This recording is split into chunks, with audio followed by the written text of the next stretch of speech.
What's up guys, John here. So today's video is all about Synthesizer V Studio. Now, a little while ago, they hit me up asking if I'd like to use their software and try it out. And I said, absolutely, that sounds like a really cool idea. So I stayed up pretty late and I was watching all the tutorials on their channel to kind of get a little idea of how to use the software. And it's actually pretty intuitive. Didn't really take much time to kind of feel comfortable in the software.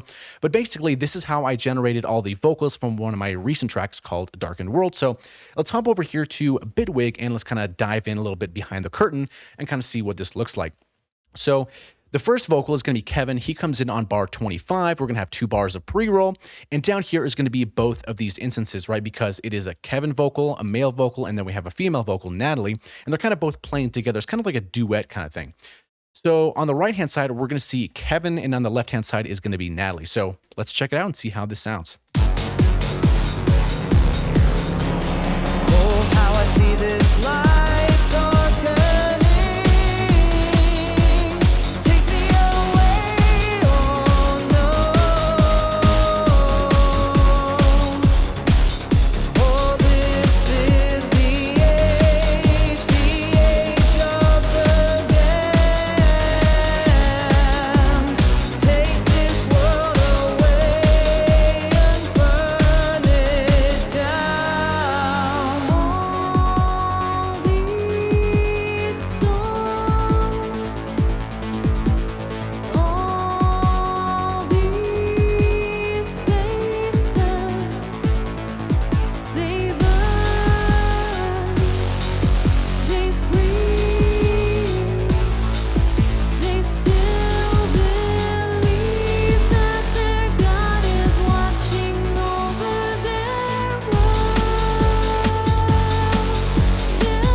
All right, so that was a quick demo of both the vocals. Now, they sound pretty good, and what's really cool, if we go over here back to Kevin when he kind of comes in, let's go here to bar 25.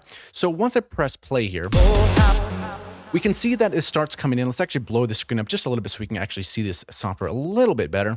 So basically what's going on here is that I am actually using the... this as like a piano roll kind of thing, right? So we key in our notes and then we can kind of make our melody whatever we want it to be. Obviously, we want to stay in key. But the cool part is that we can type in these words. So if we look at this a little bit here, we can say like, oh, how I, and then there's another one, see this, and then we go to a different note, life, right? So let's play that again here. Oh, I see this life darkening. And there's some really cool stuff. So especially right over here. So if we scroll a little bit to the left here, we see darkened, right? So what's cool is that we have this whole note and then we see this plus here. And I'm like, what is this? What is this plus here? Darken. So if there's basically 2 different syllables, right, like darken, right, there's 2 syllables, and you want that same word to change the pitch, so right over here. So that's why we put this plus here. So for example, let's listen to that again. Darkening. And then over here we see a minus. And we're like, okay, well, what is this minus thing here? And we kind of want to continue the word kind of going on, and we want to extend it here. Take me away, oh no. Which is really nice, and the vocals sound very clear. I'm not really doing too much processing on any of these, really. So if we kind of look at the channel strip here, let's kind of move these out of the way a little bit.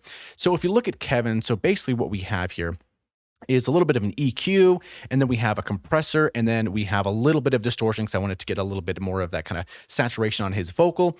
And if we look over here on Natalie's, it's basically a compressor and then an EQ right after that. So it's nothing too crazy, right? And we're sending it to some reverb and some delay. Oh, how I see this life darkening. Take me away, oh no. And then if we go over here and check out Natalie's vocal, so she comes in over here on bar 42.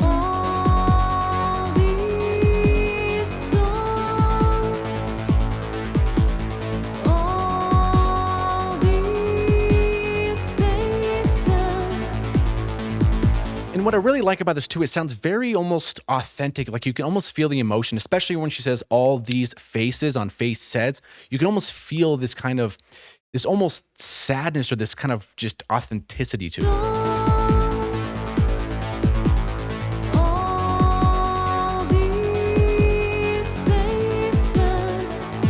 right? So that's really cool. So, and it's very easy to basically work with. So for example, here when she comes in,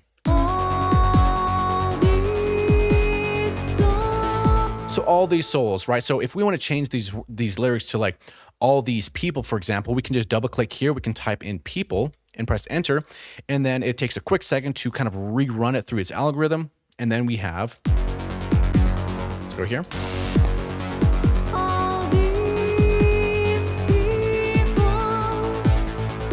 Which is actually kind of cool. And then if we're like, oh, maybe we want to go back, we can always Control Z, and then it's going to go back to souls, and then it's going to re-render everything like that, which is really interesting because we can see this move in real time. And then if we play it again here, go a little bit further back.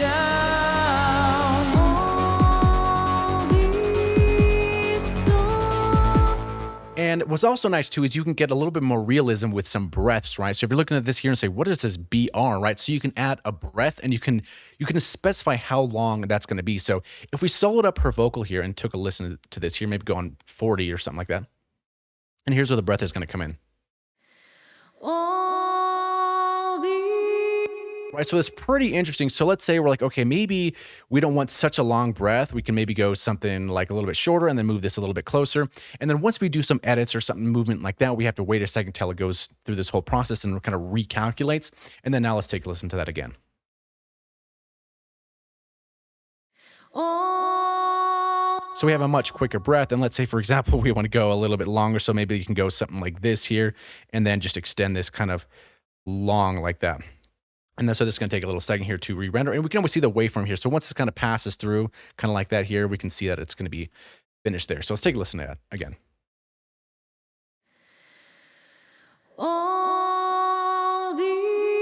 So even things like that are really cool, which was one of the reasons why at the very end of the track, I don't know if anybody noticed this or not, but so if we unsolo this here and we take a listen to this, go a little bit further.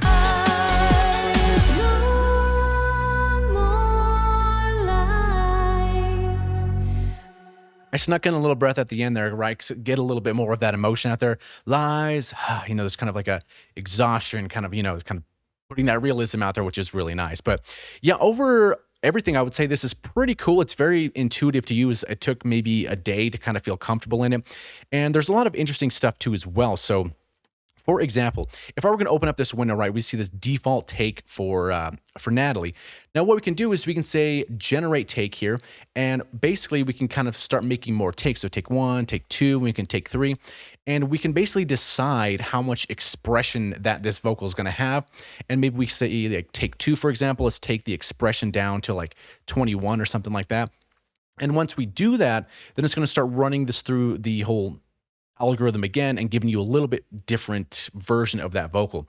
And what's cool with that is a lot of the times when we're recording vocals or we're recording somebody else, we also like doing doubling, right? We want to record the same vocal twice or maybe 3 times and kind of comp things.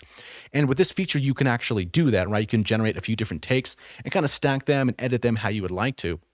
So with that being said, if we went back here to this version here,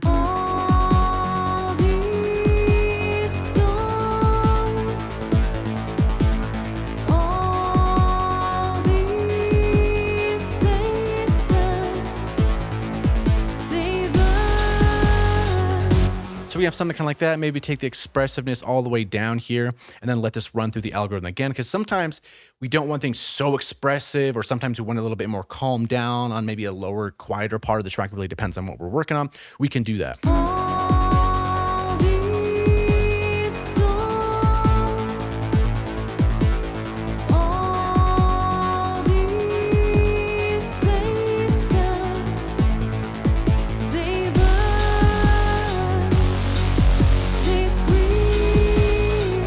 Now you can also use this as standalone if you'd like to create some vocal that way, bring in a track into the software and kind of just work on it that way. That's totally possible.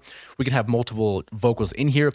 I decided that I'd like to actually use 2 different instances because I want to process them differently and maybe do some different things to them. But overall, I think it came out pretty cool. Let's bring this expressiveness back to 100%.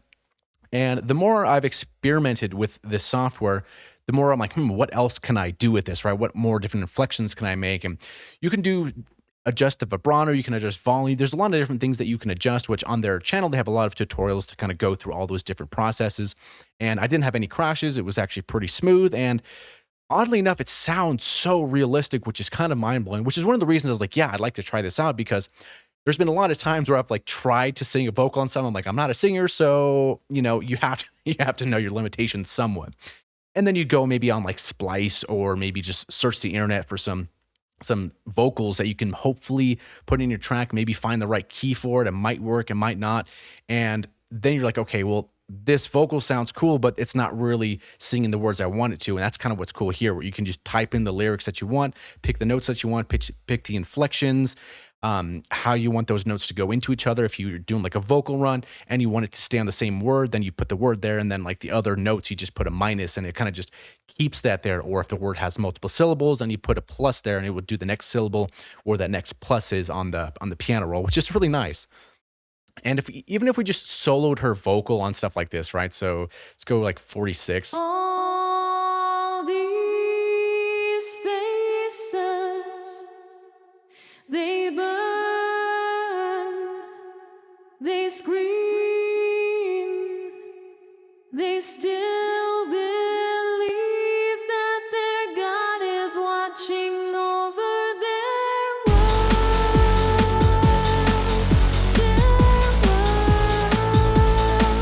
Yeah, so her vocal sounds really good. I do like Kevin's style of vocal too. It kind of just really gets that the passion and the emotion through it as well. So that's kind of just a quick peek through this session here. Yeah, definitely check it out. It's a really cool software to write your own stuff if you're not a vocalist, or if you need a vocal for something, or yeah, and there's lots of different models as well. I've only used Kevin and Natalie. There's some other ones that you can check out if you'd like to. But yeah, I thought I'd show you that, because I probably wouldn't have finished this track, or it wouldn't have been what it is without this software, because I was kind of in the beginning of this track when I started using the software. I'm like, let me just see where this timeline goes. And the track kind of just came together, and typing in your own lyrics and kind of mixing these two and kind of making them play off each other and stuff. It was a lot of fun. So yeah, that's just a quick tour of the Synthesizer V Studio. Had a lot of fun with it. And yeah, check it out if you're interested in something like that. So yeah, thank you for watching, and we'll see you in the next video.